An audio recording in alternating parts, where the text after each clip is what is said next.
Another major delay for Obamacare, and it just happens to push back the next round of enrollment past next year's elections. This is Special Report.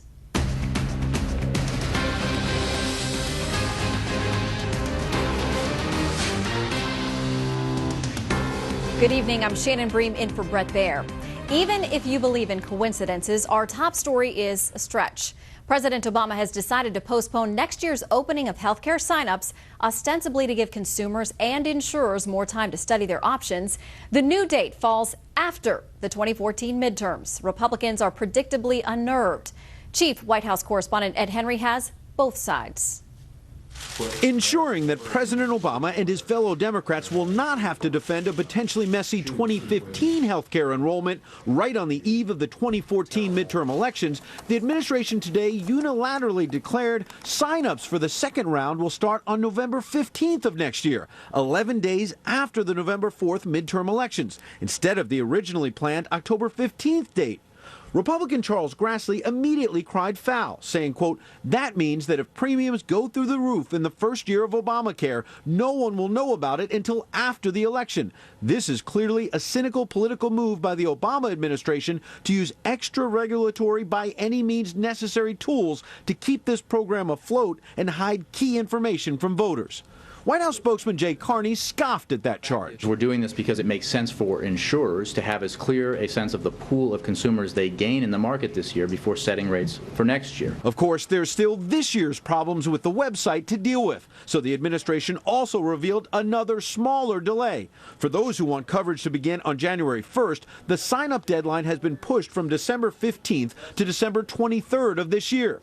Meanwhile, there are new questions about whether the president can keep another key promise he made to sell the law. If you like your plan and you like your doctor, you won't have to do a thing. You keep your plan. You keep your doctor. Doctors' fees were being cut before the Affordable Care Act, but an acceleration of that now is sparking fears it will be hard to draw more of them to certain plans. And the White House's promise is now not so ironclad. Doctors and insurers make the decisions about who's in networks. That was true before the ACA, and it's true after the ACA, because the ACA builds on the existing private insurance system. It's been the case for decades that insurance companies make decisions about the doctors and provider networks, and under the health care law, that continues. That raises questions about why the president made the promise in the first place. And Dr. Raman Asqui, a cardiologist at Washington Sibley Memorial Hospital, says this only adds to the anxiety that he and his patients already feel. As an owner of a private practice, I'm really a small businessman, and I've seen the premiums that I pay for my own staff go up 42%.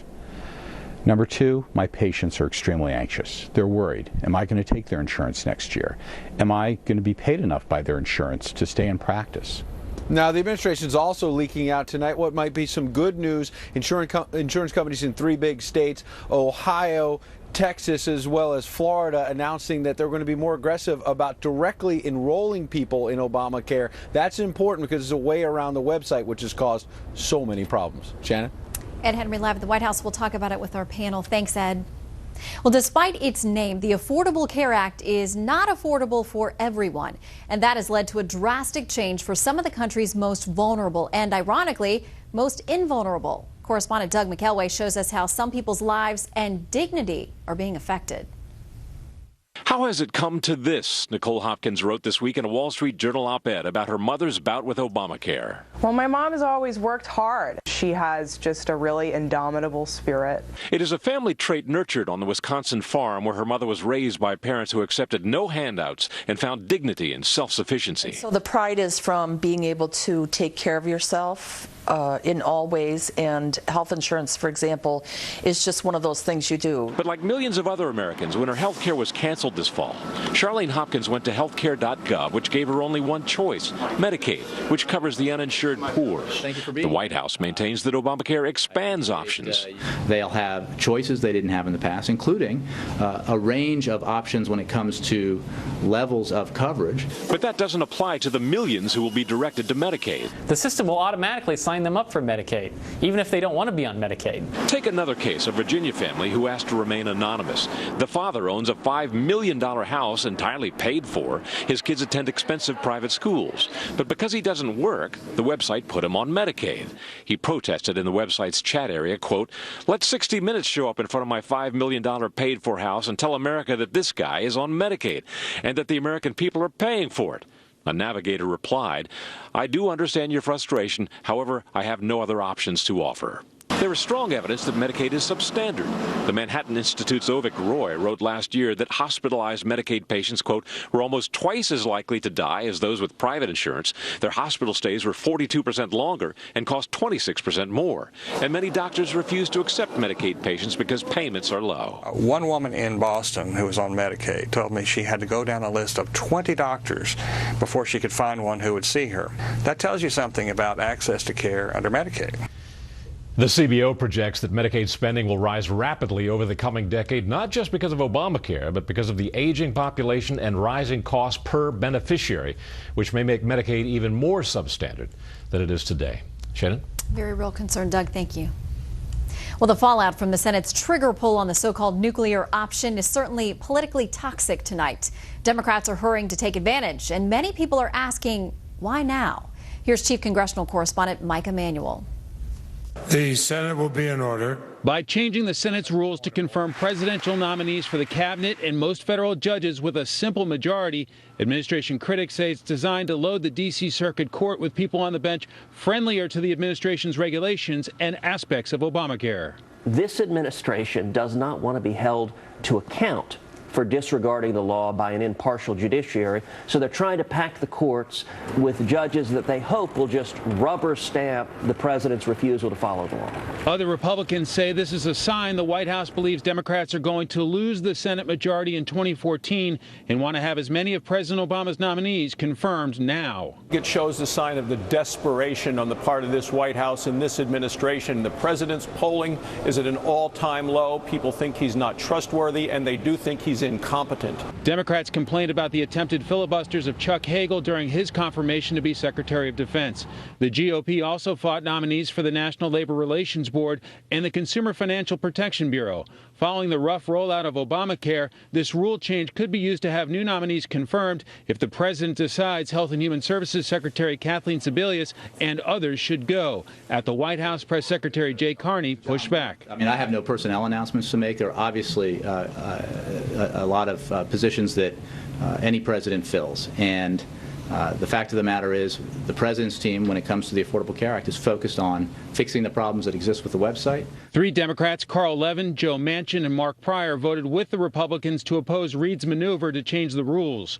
The retiring Levin suggested this could be broadened. If it can be changed on judges or on other nominees, this precedent is going to be used, I fear, to change the rules on consideration of legislation. Unlike Levin, 33 of the 55 Democratic senators have never served with their party in the minority. Oregon's Jeff Merkley was elected in 2008 and pushed for the nuclear option. Well, I think this is a terrific vote for the U.S. Senate. We have had a form of paralysis that has afflicted this institution, and it has done great disservice to the American people. Well, one former senator predicts this will only make the atmosphere worse. The Senate was designed to force people to work together, to come up with consensus, Democrats and Republicans, liberals and conservatives. A lot of that has fallen away. It's very polarized, and this decision that was made here yesterday is going to make it even more so. And Senator Bayh says even more volatile shifts to the right and left based on who is in power will make Senate elections even more critical, particularly next year's midterm. Shannon? Mike Emanuel live on Capitol Hill. Thank you, Mike. The Dow gained 55 to hit another record close today, the 41st for the year. The S&P 500 was up 9. NASDAQ finished ahead 22.5. For the week, the Dow was up 2/3 of a percentage point. The S&P 500 gained about 1/3. NASDAQ was up 0.14. Up next, the JFK assassination 50 years later. We will go live to Dallas. But first, here's what some of our Fox affiliates are covering tonight. Our station in Roanoke, Virginia has the release of Democratic politician Creed Deeds from the hospital. Police say Deeds was stabbed by his grown son, who later committed suicide. Fox 32 in Chicago on the rise of the potentially deadly street game Knockout that involves sucker punching victims. It's happening in many big cities across the country. And this is a live look at Eden Prairie, Minnesota from Fox 9. Beautiful night there. The big story there tonight, 2 of the children rescued yesterday from a submerged car have died. 3 others remain hospitalized. The driver escaped injury. That's a look live tonight outside the Beltway from Special Report. We'll be right back.